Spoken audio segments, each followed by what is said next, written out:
morning everyone! Another day, another life. This is Teacher L of karon. Sulungon nato ang mga teachers ug ang mga utilities para pangayon nato sila og Bible verse sama sa akuang gi saad. No, ni aging simana nga karon sila na pod ang akuang sulungon. Dali, uban ko.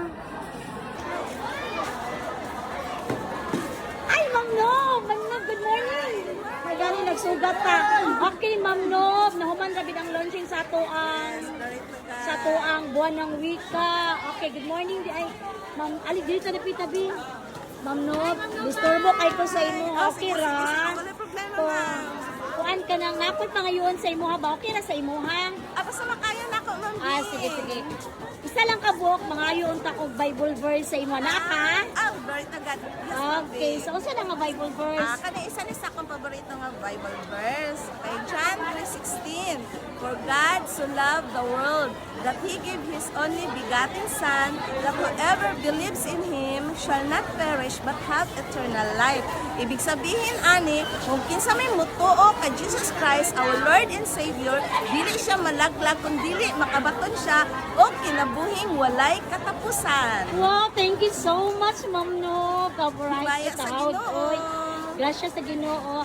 So, unya, magkita taon niya kay nakoy ihatag sa imuha. Wow, very to God. Simple lang gud kayo ni siya. Gamay lang ni siya habutan pero dako kay nga butan ang imuhang gi-share karon sa ako.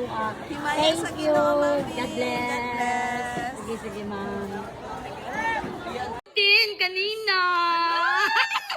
1,000 mo na! Thank you, Mike. Bayad kong dayo. Okay, salamat kay Praise the Lord, Ma'am No.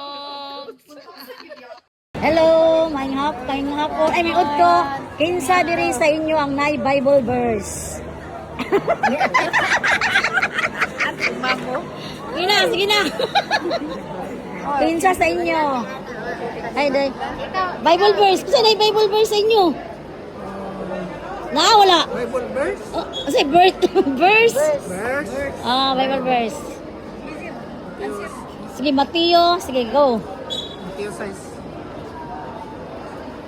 Saan? Nasa Mateo 6:6. Matthew 6:6. Itudlo ni Jesus nga ang pag-ampo, dili pagpakita. Gitudlo ni Jesus nga ang pag-ampo dili pangpakita. So, unsay buot pasabot ani na ba kay gamay nga explanation about ani? Ang pag-ampo, dili kinahanglan nga ipakita nimo sa kadaghanan nga nagampo ka para lang tuwaan ka na ikaw isa ka tao nga may inampuon. Okay, thank you so much. Og naanak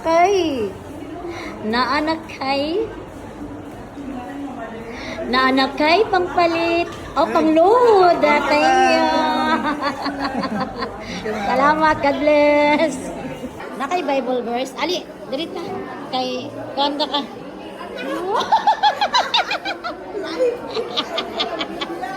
Okay, so hello ma'am, kumusta man? Kalimutan man ko sa mga verses. Verb, predicate. Ito na kay may namduman? Dapat gusto ko ito. Kalimutan. Hi! Hello, Sir Noli! Kinagkita ta!